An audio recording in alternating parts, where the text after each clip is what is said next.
हाँ नहीं बैठो। तीन टाइप की क्या है आपकी जस्टिस है। एक है आपकी सोशल जस्टिस, एक है आपकी पॉलिटिकल जस्टिस, और एक है आपकी बेसिकली कौन सी इकोनॉमिक जस्टिस। तो सबसे पहले हम जानेंगे कि what's the meaning of social justice. Social justice का मतलब क्या होता है और इसकी नीड क्यों पड़ी। देखो इंडियन, जब हम अपने पुराने प्राचीन लोगों को देखते हैं तो हमने क्या देखा कि हमारे इंडिया के अंदर जो लोग रहते थे उनके अंदर बेसिकली क्या था, कास्ट सिस्टम था। हिंदुइज्म के अंदर देखें तो ब्राह्मण, क्षत्रिय, वैश्य, शूद्र थे। होता क्या था, ब्राह्मण और क्षत्रिय जो होते थे वो वैश्य और शूद्र को कुछ समझते नहीं थे। तो इस तरीके से क्या होता था, हम उनके साथ दुर्व्यवहार करते थे, उनके साथ हम अव्यवहार करते थे। तो इसका क्या निर्णय होता था, इससे एक तरीके से समाज के अंदर बहुत ज्यादा विभाजन हो जाता था और लोगों की जो सोच होती थी वो छोटे लोगों के प्रति बहुत क्या हो जाती थी, किन प्रकार की सोच हो जाती थी, मतलब क्या गंदी प्रकार की सोच हो जाती थी। ठीक है। उसके साथ ही साथ जब आने वाले टाइम, मतलब इस टाइम के अंदर जब आप अपनी कंट्री के अंदर ये देखते हो कि आज भी आप देखते होंगे कि जब कोई बाई चांस कोई मजदूर आता है, कोई लाइक इन द सेंस कोई ठेकेदार आता है, तो आपके घर वाले क्या उसी थाली में खाना खिलाते हैं जिस थाली में आप खाते हो? नहीं खिलाते ना। लाइक इन द सेंस यदि कोई बाहर का ऐसा बंदा है जिसका ड्रेसअप सेंस बिल्कुल गंदा है और वो एक तरीके से मजदूर है, तो क्या तुम उसको अपने साथ अपने पलंग पे बिठाते हो? क्यों नहीं बिठाते हो, बताना जरा। आते ही नहीं है। तो न्याय है वो क्या है, समान रूप से है। ठीक है ना। क्यों भैया, क्योंकि देखो आज के टाइम पे क्या है कि जब कहीं पे ब्राह्मण भोज होता है या फिर कहीं पे भी खाना वाना होता है तो भैया रिलीजन फैक्टर के ऊपर खाना होता है। तुमको ये मालूम है?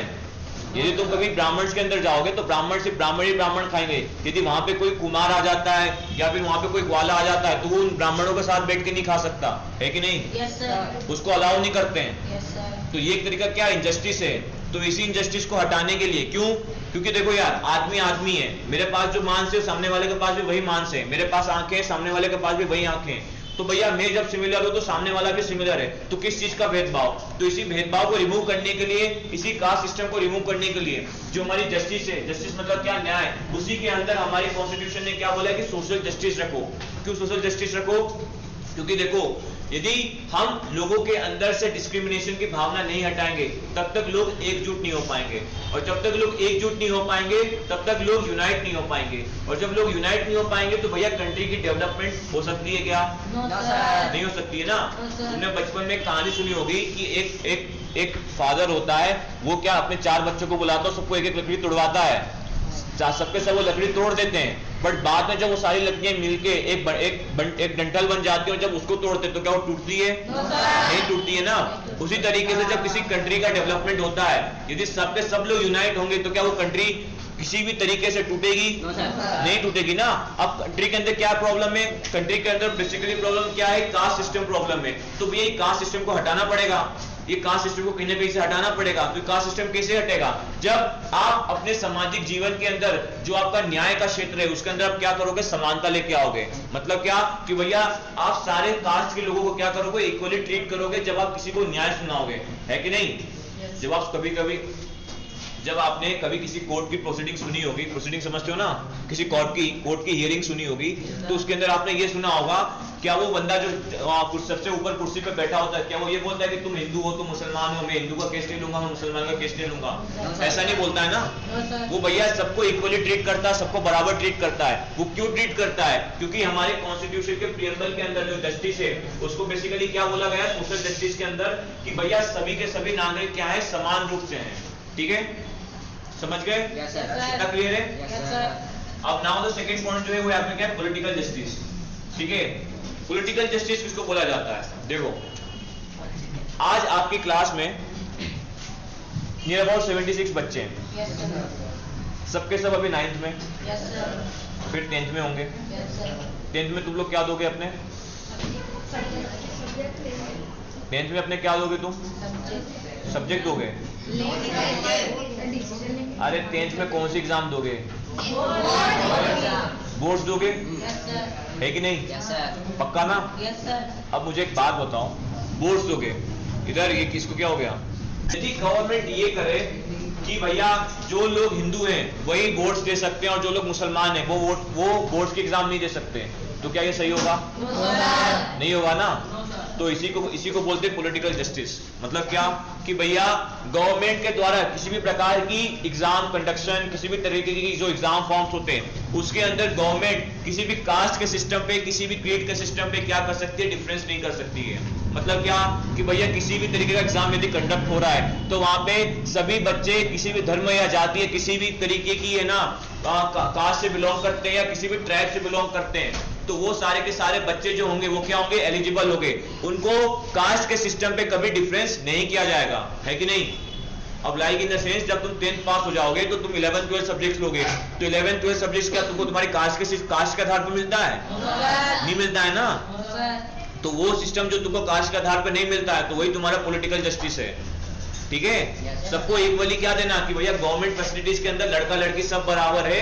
ठीक है, सबको कास्ट के सिस्टम पे कभी डिवाइड नहीं किया जाएगा। तो उसी सिस्टम को, उसी जस्टिस को आप क्या बोलोगे, पॉलिटिकल जस्टिस। ठीक है, अब थर्ड क्या बचा आपका, इकोनॉमिक जस्टिस। वैसे तो इकोनॉमिक जस्टिस नाम मात्र का है, बट बता देता हूं। इसका मतलब यह होता है बेसिकली कि भारत का प्रत्येक नागरिक जो है उसकी इकोनॉमिक कंडीशन क्या हो, अच्छी हो, और उसके लिए गवर्नमेंट जो भी फैसिलिटीज प्रोवाइड करती है वो क्या करे, अच्छे सुदृढ़ रूप से गवर्नमेंट क्या करे, उनको प्रोवाइड करे। Like in the sense meaning क्या कि भैया कोई भी है ना व्यक्ति भूखा पेट ना सोए, हर व्यक्ति के पास अपना एक घर हो, और हर व्यक्ति के पास क्या हो, कपड़े पहनने के लिए हो, और साथ ही साथ एजुकेशन भी हो। बट ये अभी पॉसिबल है नहीं, क्योंकि यार इंडिया के अंदर पॉपुलेशन ज्यादा है। ठीक है, साथ ही साथ क्या लोग भूखमरी से मरते भी हैं। तो बेसिकली इकोनॉमिक जस्टिस का यदि प्रियम्बल के अकॉर्डिंग एक, क्योंकि जो प्रियम्बल है वो क्या बताता है, बेस बताता है। बेस मतलब क्या, आपको आइडिया बताता है कि भैया हमको क्या क्या करना है। तो बेसिकली जो इकोनॉमिक जस्टिस है इसका मतलब क्या है कि इंडिया के प्रत्येक जितने भी सिटीजन हैं वो अच्छे तरीके से अपने लाइफ को क्या कर सके, जी सके, और उनके पास क्या हो, एम्प्लॉयमेंट हो। एम्प्लॉयमेंट मतलब क्या, जॉब हो। इतना क्लियर है? Yes sir. तो भैया जस्टिस के 3 type, social justice, political justice and economic justice. Clear है सबको? Yes sir. पक्का? कोई डाउट है इधर? जब समाज के अंदर आपको कास्ट सिस्टम और क्रीड सिस्टम, सोशल जस्टिस का मतलब क्या होता है कि समाज के अंदर से कास्ट सिस्टम और क्रीड सिस्टम के बेस पे कोई डिफरेंस नहीं होगा जस्टिस में।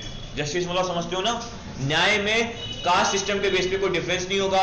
पॉलिटिकल जस्टिस मतलब क्या होता है, पॉलिटिकल जस्टिस मतलब ये होता है कि गवर्नमेंट्स की जो भी स्कीम्स होती है उन स्कीम्स के अंदर कास्ट के बेस पे कोई भी डिफरेंस नहीं होगा। इकोनॉमिक जस्टिस मतलब क्या होता है, इकोनॉमिक जस्टिस मतलब ये होता है कि गवर्नमेंट की, इंडिया के जितने भी सिटीजन हैं उनको हर तरीके की इकोनॉमिक सुविधाएं क्या होगी, उपलब्ध होगी। हर तरीके की इकोनॉमिक सुविधाएं का उपलब्ध का मतलब क्या है कि भैया उनके पास रोटी होगा, कपड़ा होगा, मकान होगा, और साथ ही साथ एजुकेशन होगा। और ये सब कौन उनको दिलवाएगा, गवर्नमेंट दिलवाएगा। और इन सब सिस्टम्स के अंदर कोई भी डिफरेंस कास्ट या क्रीड के सिस्टम पे नहीं होगा। ठीक है ना, समझ गए? इतना क्लियर है? अब now the next word, equality, liberty. Liberty का मतलब क्या होता है? हाँ, आजादी, लिबर्टी। किस किस में? बिलीव, थॉट, एक्सप्रेशन, फीलिंग और वर्शिप। अब देखो, लिबर्टी मतलब क्या, आजादी। आजादी मतलब क्या, फ्रीडम। ठीक है ना, वो ज्यादा इंपॉर्टेंट है। लिबर्टी, लिबर्टी का मतलब क्या होता है, आजादी। अब किस चीज में आजादी, क्वेश्चन तो ये होता है ना, कहां पे आजादी दे। तो सबसे पहला पॉइंट क्या है आपका, बिलीव। बिलीव मतलब क्या, विश्वास। ठीक है, बिलीव मतलब क्या, विश्वास। Like in the sense, suppose समझो कि मैं यहां पे खड़ा हूं, इधर खड़े हो, तू भी खड़े हो। ठीक है, ये दोनों क्या है, इधर आओ, सामने आओ, बताओ, आओ ना। अब समझो ये दोनों क्या है, गहन दोस्त हैं। ठीक है ना, दोनों क्या है, बचपन से ना साथ ही पले बड़े। ठीक है, चट्टी बट्टी आ रहे। ठीक है, अब सुनो इधर। ठीक है ना, अब होता क्या है कि ये दोनों क्या है, बेस्ट फ्रेंड्स हैं, है कि नहीं, बेस्ट फ्रेंड्स हैं। इसका इसके ऊपर क्या होगा, बेसिकली ट्रस्ट होगा ना। ये अपनी बातें इसको बताएगा, ये अपनी बातें इसको बताएगा। तो ये बातें बताने की चीजें, ये फ्रीडम किसने दिया उसको, कॉन्स्टिट्यूशन ने दिया। किस तरीके की आजादी दी, बिलीव की आजादी दी। क्यों? क्योंकि देखो यार, यदि मैंने ये बोल दिया कि आजादी तुमको अपने मतलब तुम किसी पे विश्वास नहीं कर सकते, ये यदि मैंने कॉन्स्टिट्यूशन के अंदर लिख दिया, तो क्या ये बंदा इस पे विश्वास करेगा? नहीं करेगा ना। तो बिलीव का सिंपल मतलब ये होता है कि आप जिस पे विश्वास करते हो उस पे आप पूरे तरीके से विश्वास करो, क्योंकि ये आपके संविधान के अंदर ये आपका क्या है? अधिकार है, ये आपकी क्या है? एक आजादी है। ठीक है ना? आजादी का मतलब समझते हो ना कि तुम पूरी फ्रीली फॉल की तरह चलो।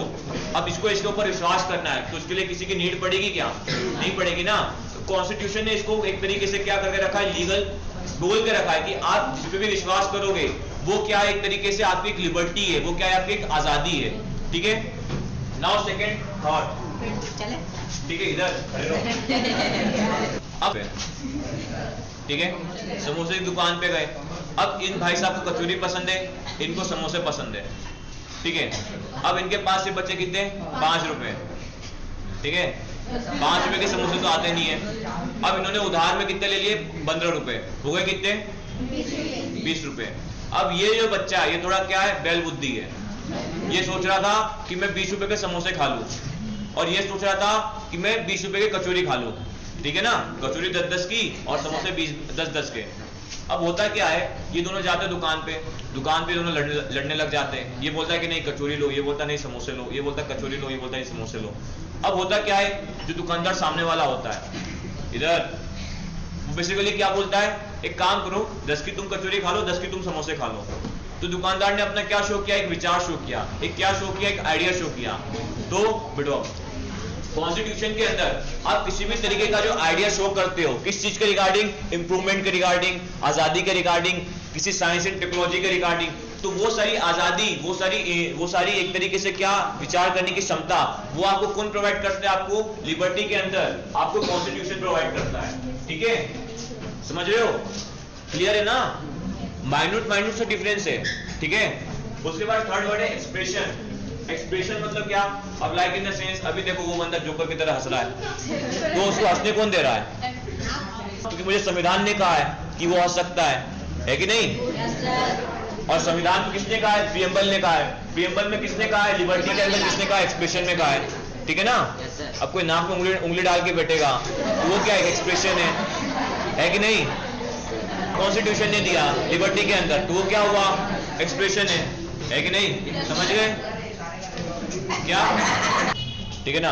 बेटा अपनी माँ से कनेक्ट होता है, फिर वो उसकी क्या होती है? फीलिंग्स होती है। तो फीलिंग्स की जो आजादी है वो किसने उसको दी है? अब यदि कोई किसी कॉन्स्टिट्यूशन के अंदर ये लिख दे कि भैया फीलिंग्स जो है वो क्या है? बैन है, मतलब फीलिंग्स की आजादी क्या है? बैन है, तो ये पॉसिबल है क्या? नहीं है ना।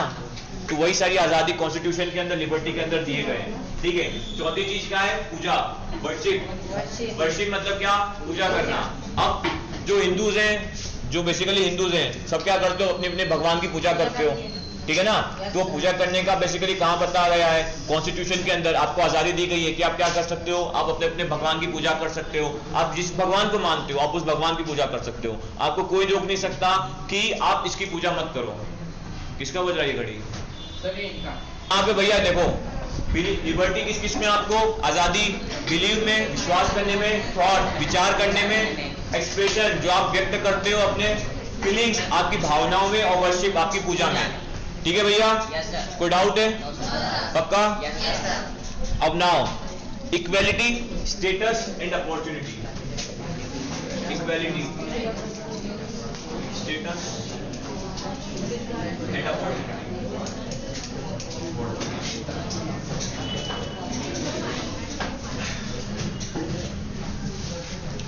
अब एक बात बताओ, इस क्लास के अंदर क्या सारे के सारे बच्चे 14 साल के ही हैं? नहीं हो ना? कोई 15 का है, कोई 13 का है, कोई 12 का है, कोई 16 का है, हो सकता है ना? सब अलग अलग एज के हो, बट बैठे इसी क्लास में हो, है कि नहीं? सबको एक ही तरीके का दर्जा दिया गया है। क्या दर्जा दिया गया है? कि सबके सब 9th क्लास के बच्चे हो। तो ये जो तुमको एक इक्वलिटी दर्जा जो दिया गया है ना, स्टेटस, यही बेसिकली आपका क्या है? इक्वलिटी के अंदर क्या शो करता है? आपके प्रीएम्बल के अंदर स्टेटस मतलब क्या? कि भैया भले ही कोई सा भी एज फैक्टर हो, बट किसी एक स्टेज के अंदर सारे के सारे व्यक्ति क्या है? बेसिकली इक्वली हैं, बराबर हैं, कोई डिफरेंस नहीं है। तो ये जो बेसिकली इक्वलिटी है ये किसको शो करता है? आपके स्टेटस को। स्टेटस मतलब क्या कि ना तो कास्ट के सिस्टम पे ना तो क्रीड के सिस्टम पे आप किसी भी व्यक्ति से जिस स्टेज पे वो रहता है उस स्टेट का आप दर्जा नहीं छीन सकते हो। स्टेट्स मतलब मैं ये वाला स्टेट कह रहा हूं, ठीक है ना। स्टेटस, स्टेटस समझते हो ना? इसका मतलब होता है दर्जा, ठीक है ना। जब आप किसी घर पे जाते हो, कोई आपकी आवभगत करता है तो आपको एक अच्छा स्टेटस प्रोवाइड करता है कि नहीं? तो दर्जा जो मिलता है ना, तो वो दर्जा कहां से मिलता है? किसने आपको अलाउ करके रखा है? कॉन्स्टिट्यूशन ने अलाउ रखा है। कहां करके अलाउ रखा है? प्रीएम्बल में अलाउ करके रखा हुआ है, ठीक है ना। इक्वालिटी, बराबर से दर्जा मिलता है। अब यहाँ पे देखो तुम क्लास के अंदर सबके सब सारे बेंच इक्वली बेंच पे बैठे हो। अब मैंने ऐसा तो डिवाइड करके नहीं रखा है ना कि ब्राह्मण जो होगा वो बेंच पे बैठेगा और जो निचली कास्ट के लोग होंगे वो नीचे बैठेंगे, ऐसा तो नहीं करके रखा है ना। तो यही बात हमारे कॉन्स्टिट्यूशन के अंदर इक्वलिटी के अंदर की गई है कि भैया सबको इक्वल स्टेटस मिलेगा, ठीक है। फिर अपॉर्चुनिटी, अपॉर्चुनिटी, अपॉर्चुनिटी मतलब क्या बताओ? अवसर। सही तो बोल रही हो, तो डरती क्यों हो? अपॉर्चुनिटी का मतलब क्या? अवसर। अवसर मतलब क्या कि भैया किसी भी जॉब के अंदर, क्या? अच्छा, जॉब के अंदर जब कोई व्यक्ति जाएगा, मतलब किसी भी जॉब के अंदर कोई व्यक्ति यदि जॉब करने जाएगा तो उसको उसकी काबिलियत से पहचाना जाएगा, ना ही उसके कास्ट से और नहीं उसकी कास्ट से और नहीं उसकी क्रीड से पहचाना जाएगा, ठीक है ना। अब लाइक इन द सेंस तुम मजदूरी करने जाओगे, अब यदि तुमको फावड़ा छीनी चलाते ही नहीं आता है तो तुम मजदूर कहाँ के बनोगे, ठीक है ना। भले ही तुम ब्राह्मण हो, भले ही तुम शूद्र हो, है कि नहीं। जिसको अच्छे से काम आता है वही पैसा कमा सकता है। तो गवर्नमेंट ने क्या बोला है कि अपॉर्चुनिटी के बेसिस, मतलब क्या कि गवर्नमेंट सेक्टर के अंदर यदि किसी भी तरीके की अपॉर्चुनिटी निकलेगी तो वो कास्ट सिस्टम के बेस पे क्या होगी? नहीं निकलेगी, ठीक है ना। फिर गवर्नमेंट क्या करती है? जॉब प्रोवाइड करती है। गवर्नमेंट जॉब होता है ना, गवर्नमेंट जॉब प्रोवाइड करती है। तो उस जॉब प्रोवाइड की उस जॉब जब प्रोवाइड करती है तो उसके अंदर कास्ट के बेस पे आप किसी भी तरीके की अपॉर्चुनिटी नहीं दे सकते हो, ठीक है। समझ में आ गया? अब now the next word, fraternity. Fraternity, fraternity का मतलब बेसिकली होता है भाईचारा, ठीक है ना, भाईचारा।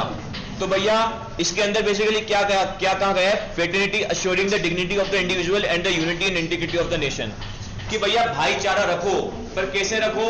कि सबकी इज्जत करो, देश की इज्जत करो और साथ में एकता में रहो, ठीक है ना। फ्रेटर्निटी कब होती है, मतलब भाईचारा कब होता है? जब आपके आपसे थॉट्स मिलते हैं, है कि नहीं। तुम लोग सबके सब दोस्त कैसे बनते हो? कैसे बनते हो?